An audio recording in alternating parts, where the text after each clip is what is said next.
Here are some signs that the person you are dating is the one God wants you to marry. Number 1, can you imagine your life without them? Take a moment to think. I mean, really think.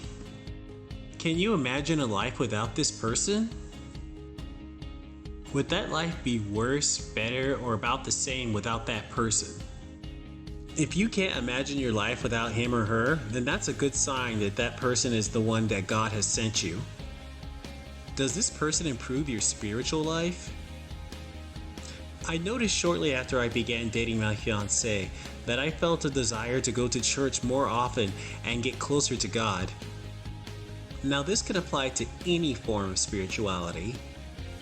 If being with this person causes you to want to improve yourself, then that's a clear sign that God is telling you that this is the right person. 3. Do you find it easy to forgive this person?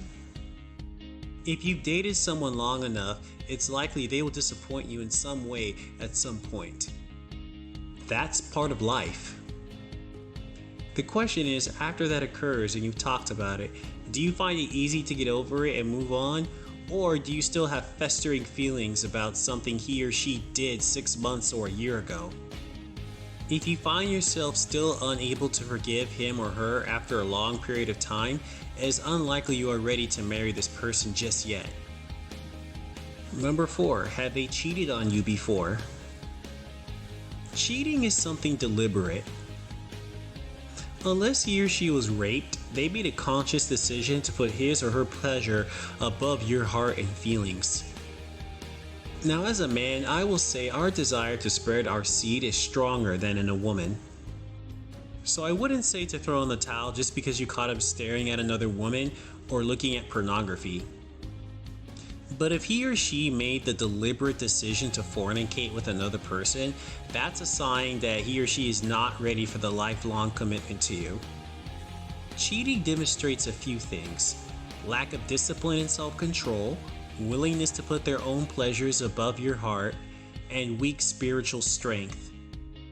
Just remember, when you truly love someone, their needs come before yours.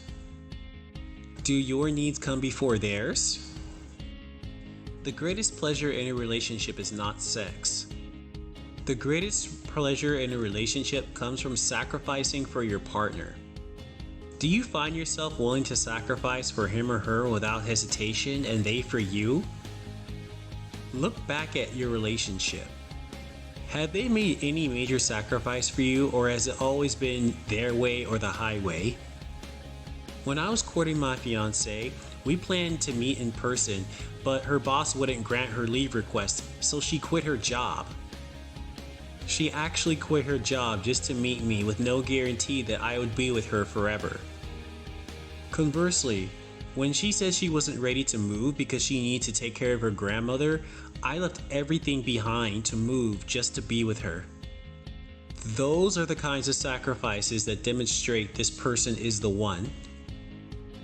No matter how clever the excuses, a partner that isn't willing to make major sacrifices for their lover is not someone God wants you to marry.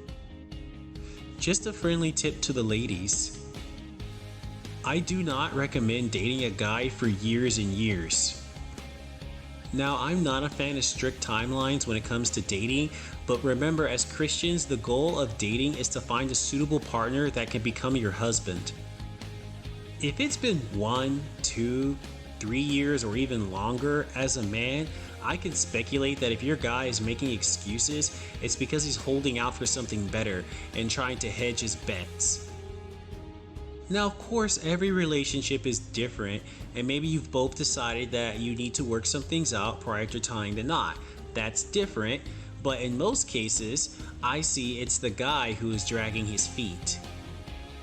I would also advise against trying to force a guy to marry you.